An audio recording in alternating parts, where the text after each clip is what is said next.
ದಘ್ನ ಪ್ರತ್ಯಯ ಮತ್ತು ಶಬ್ದದ ವಿವರ ಇಲ್ಲಿದೆ. ಪ್ರಮಾಣೇ ದ್ವಯಸಚ್ ದಘ್ನಚ್ ಮಾತ್ರಚ ಅಂತ ಸೂತ್ರ, ಪಾಣಿನಿ ಸೂತ್ರ. ಅದರಲ್ಲಿ ಪ್ರಮಾಣ ಅನ್ನೋ ಅರ್ಥದಲ್ಲಿ ದ್ವಯಸಚ್ ಪ್ರತ್ಯಯ, ದಘ್ನಚ್ ಪ್ರತ್ಯಯ ಮತ್ತು ಮಾತ್ರಚ್ ಪ್ರತ್ಯಯಗಳು ಬರ್ತವೆ ಅಂತ ಹೇಳಿದ್ದಾರೆ.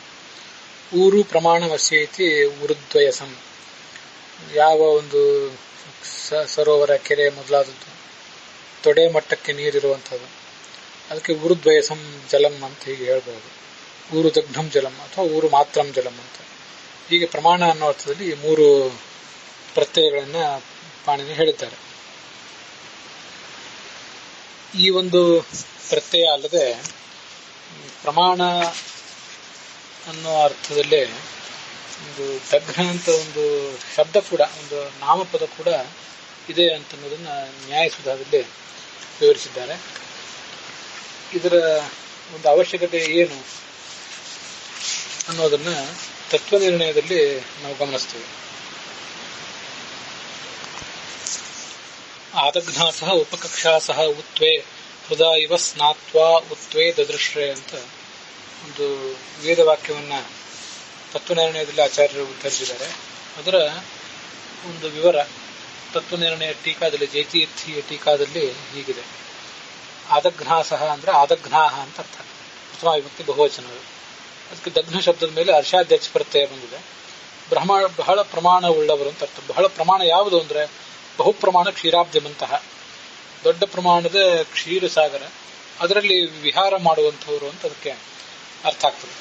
ಅದು ಬಹು ದೊಡ್ಡ ಪ್ರಮಾಣದ ಕ್ಷೀರಸಾಗರವೇ ಯಾಕಾಗಬೇಕು, ಅಲ್ಲೇ ವಿಹಾರ ಯಾಕೆ ಅಂತ ಅನ್ನೋದನ್ನ ಬೇರೆ ಕೆಲವು ಪುರಾಣಗಳ ಮೂಲಕ, ಪ್ರಮಾಣಗಳ ಸಂವಾದದ ಮೂಲಕ ತಿಳಿಬೇಕು.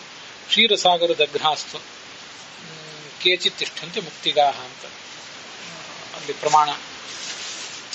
ಇಲ್ಲಿ ಈ ದಗ್ನ ಶಬ್ದ, ಆದಘ್ನಾಹ ಅನ್ನುವ ಶಬ್ದದ ಬಗ್ಗೆ ತತ್ವನಿರ್ಣಯ ಟೀಕಾದಲ್ಲಿ ಹೀಗೊಂದು ಜಿಜ್ಞಾಸೆ ನಡೆದಿದೆ.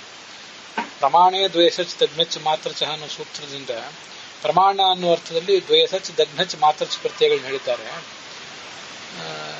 ಹೀಗೆ ಈ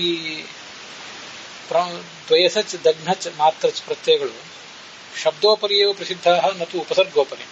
ಯಾವುದಾದ್ರೂ ಒಂದು ಮೊಣಕಾಲು ಮಟ್ಟದ ನೀರು, ಕಂಠ ಮಟ್ಟದ ನೀರು, ಹೀಗೆ ಕಂಠದಗ್ನೇ ಜಲೆ ಇತ್ಯಾದಿ ಅರ್ಥದಲ್ಲೇ ಶಬ್ದದ ನಂತರ ಆ ದಗ್ನಚ್ ಮೊದಲ ಪ್ರತ್ಯಯಗಳು ಬರಬೇಕು. ಆ ಅಂತ ಉಪಸರ್ಗದ ನಂತರ ಅದು ಬರೋದು ಹೇಗೆ? ಆಂಗಃಪುರಃ ಕಥಂ ದಗ್ನಚ್ ಪ್ರತ್ಯಯ ಇತಿ ಚೇನ್ನ ಸ್ಯಾದಿದಂ ಯದಿ ಉಕ್ತ ಸೂತ್ರ ವಿಹಿತೋಯಂ ದಗ್ನಚ್ ಪ್ರತ್ಯಯ. ಆದಘ್ನಾಸಹ ಅಂತ ಋಗ್ವೇದದಲ್ಲಿ ಇದು ಸೂತ್ರದಿಂದ ವಿಹಿತವಾದಂತಹ ದಗ್ನಚ್ ಪ್ರತ್ಯಯ ಆಗಿದ್ರೆ ನಿಮ್ಮ ಪ್ರಶ್ನೆ ಸರಿಯಾಗ್ತಿತ್ತು. ಹಾಗಲ್ಲ. ಕಿನ್ನಾಮ ಪ್ರಮಾಣವಾಚಿ ದಗ್ನ ಶಬ್ದ ಇತಿ ನೋಕ್ತ ದೋಷ ಇತಿ ಸಂಪ್ರದಾಯವಿದ. ಇದು ಪ್ರಮಾಣವನ್ನು ಹೇಳುವಂತಹ ದಗ್ನ ಅನ್ನೋ ಒಂದು ಶಬ್ದವೇ ಬೇರೆ ಇದೆ ಅಂತ ಸಂಪ್ರದಾಯ ಬಲ್ಲವರು ಹೇಳ್ತಾರೆ. ಸುಧಾದಲ್ಲಿ ಅದನ್ನು ಹೇಳಿದ್ದಾರೆ ಜಯತೀರ್ಥರೇ. ತರತಮ ಶಬ್ದ ಇವ ದಗ್ನ ಶಬ್ದೋಪಿ ದಗ್ನ ಶಬ್ದ ಅಪ್ರತ್ಯಯೋಪ್ಯಸ್ತಿ. ತರತಮ ಮೊದಲಾದ ಶಬ್ದಗಳು ಪ್ರತ್ಯಯ ಅಲ್ಲದೇನೆ ನಾಮಪದಗಳು ಅಥವಾ ವಿಶೇಷಣಗಳು ಹೇಗಿವೆಯೋ ಹಾಗೆ ದಗ್ನ ಶಬ್ದವು ಕೂಡ ಪ್ರತ್ಯಯ ಅಲ್ಲದೇ ಇದ್ದದ್ದು ಒಂದಿದೆ ಅಂತ. ಆದ್ರಿಂದ ದಗ್ನ ಅಂದ್ರೆ ಪ್ರಮಾಣ ಅಂತ ಅರ್ಥ. ಆದಘ್ನ ಅಂದ್ರೆ ಬಹಳ ದೊಡ್ಡ ಪ್ರಮಾಣ. ಅದಕ್ಕೆ ಅರ್ಷಾಧ್ಯಕ್ಷ ಪ್ರತ್ಯಯ ಬಂದು ಅದು ಮತ್ತೆ ಅಕಾರಾಂತವೇ ಆಗಿ ಆದಘ್ನಾಹ ಅಂತ ಲೋಕದಲ್ಲಿ, ಲೌಕಿಕ ಸಂಸ್ಕೃತದಲ್ಲಿ ರೂಪ ಆಗ್ತದೆ.